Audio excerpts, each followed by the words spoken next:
Вардар го представи малинскиот репрезентативец Димитар Тодоровски како ново зимско засилување за пролетниот дел од првата македонска фудбалска лига. Стефан Бабунски е нов играч на Брегалница од Штип, кој доаѓа од Детонит Плочковица, со што Радовишани остана без уште еден играч, откако претходно си замина Тони Мирчевски и Иван Настевски, кои се дел од третолигачот Слога Виница. Антонио Илиевски е ново засилување на косовскиот прволигаш Феризај. 28 годишниот дефанзивец доаѓа од Охридскиот прволигаш Воска Спорт. Македонските ракометари забележи убедлива победа над Нови Београд со 85-44 во меч со 3 пати по 30 минути, а во рамки на подготовките за светското првенство.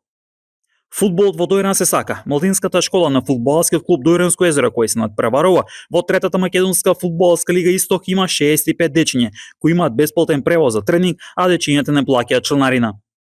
Во следните денови очекуваме неколку нови големи трансфери во третолигашот Слога од Виница. Една минута спортски вести на спортска мрежа.